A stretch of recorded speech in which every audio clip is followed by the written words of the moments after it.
Smart investors seek to buy low and sell high, but in the precious metals world, is it also important to consider relative value? We're asking Todd Bubba Horowitz of BubbaTrading.com today on Kitco's Gold Report. Bubba, good to see you. Good to have you back on. Daniela, it's great to be here. So what's your take on this, Bubba? We see gold pulling back here today, hitting a 2-month low, mostly under pressure from a strong consumer confidence report. So is it a buy low strategy or about relative value? I think, Daniela, when you look at the big picture, it's more about relative value. I think that look, we're trading and we're going to be active. It's about buying low and selling high, which is more common in the equity space. But when you're looking at buying a hard asset like gold, you're looking to obviously always want to buy at the best price you can. But typically, a hard asset investor, in that of being gold, would be looking to hold it for the longer term. So they're not so concerned about buying it as possible, cheap as you can, but buying it at a good value where you assume it will grow. And I think that's what we have to look for when we're trading it in this space. If you're active, it's always about the price, buy low, sell high. But if you're buying and you're holding, then it's more about the value and where you think the value can go. And as you mentioned at the top, this sell-off has a lot to do with the potential rise in rates because the dollar is all of a sudden getting stronger. So as we're speaking here, Bubba, spot gold's down about $11, silver's down about, close to 30 cents. How are you playing the gold and silver market right now?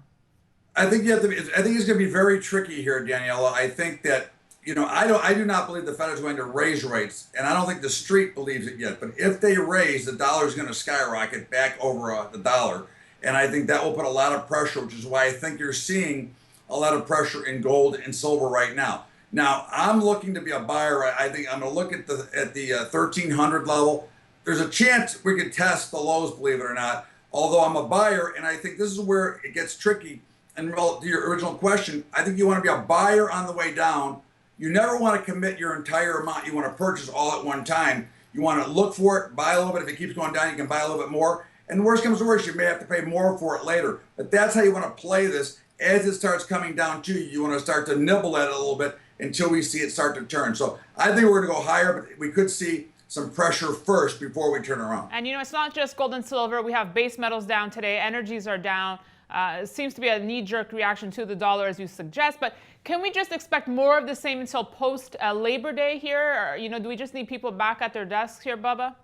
I think we need to see some more action and some more volume. Now, that might actually create the sell-off I'd like to see. I'd like to see them hammer these a little bit harder. We know the whole commodity space has been under tremendous pressure over the last couple of months. And I'd like to see one more push down because I think then that will be the most unbelievable buy, maybe the buy of a lifetime when we get this one more push down, because I think everybody's overestimating the power of what the Fed is doing. And I think the Fed, as you know, I'm not a big fan. Let's just leave it that way. I know. Did you friend them on Facebook yet, Bubba?